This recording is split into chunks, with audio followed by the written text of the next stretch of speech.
నంద్యాల జిల్లా ఆత్మకూరులో ఎస్సీ వర్గీకరణకు వ్యతిరేకంగా మాల మహానాడు నేతలు ఆందోళన చేశారు. ఎస్సీ వర్గీకరణను సమర్థిస్తూ సుప్రీంకోర్టు వెలువరించిన తీర్పును పునఃపరిశీలించాలని అంబేద్కర్ కూడలి వద్ద నిరసన తెలిపారు.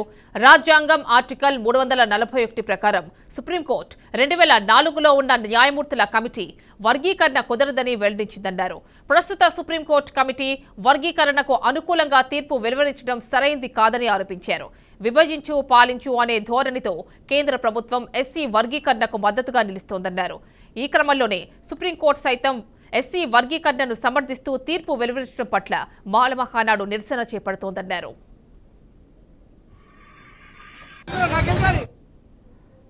నా పేరు దిలీప్ రాజు, నంద్యాల జిల్లా SC ST monitoring committee member మరియు బిడ్డలుగా డాక్టర్ బిఆర్ అంబేద్కర్ గారి వారసులుగా ఏమంటే నిన్న సుప్రీంకోర్టు ఇచ్చి నా పేరు దిలీప్ రాజు, నంద్యాల జిల్లా SC ST monitoring committee member మరియు మాలజాతి బిడ్డలుగా డాక్టర్ బిఆర్ అంబేద్కర్ గారి వారసులుగా ఈ రోజు నిరసన నిలవడానికి ముఖ్య కారణం ఏమంటే నిన్న సుప్రీంకోర్టు ఇచ్చిన వర్గీకరణ తీర్పు పునర్పరిశీలించాలని, ఆ తీర్పును దళిత జాతి మాలజాతి ముద్దు బిడ్డలుగా పూర్తి స్థాయిలో వ్యతిరేకిస్తూ నేడు నిరసన ఆత్మకూరు అంబేద్కర్ గారి సర్కిల్ నందు మాల మహానాడు ఆధ్వర్యంలో మాలజాతి ముద్దు బిడ్డల ఆధ్వర్యంలో నిరసన తెలియజేయడం జరిగినది. ఎందుకు ఈ వర్గీకరణ వ్యతిరేకిస్తున్నాం, ఎందుకు పునర్పరిశీలించాలంటే ఆనాడు 2004 ఉమ్మడి ఆంధ్రప్రదేశ్ లో ఉన్నప్పుడు గౌరవ ముఖ్యమంత్రి చంద్రబాబు నాయుడు గారు వర్గీకరణ ఏబిసిడి వర్గీకరణ అమలు చేసినప్పుడు 2004 నందు సుప్రీంకోర్టు రాజ్యాంగంలోని ఆర్టికల్ 341 ప్రకారం రిజర్వేషన్ రాజ్యాంగబద్దంలో ఉన్న ఆర్టికల్ 341 ప్రకారం ఏబిసిడి వర్గీకరణ చెల్లదని ఆ రోజు సుప్రీంకోర్టు క్షుణ్ణంగా కొట్టివేసింది. సుప్రీంకోర్టు చెప్పిన తీర్పు ఏమనగా వర్గీకరణ చేయాలంటే ఆ రాష్ట్రాల్లో జనాభా ప్రతిపాదన లెక్క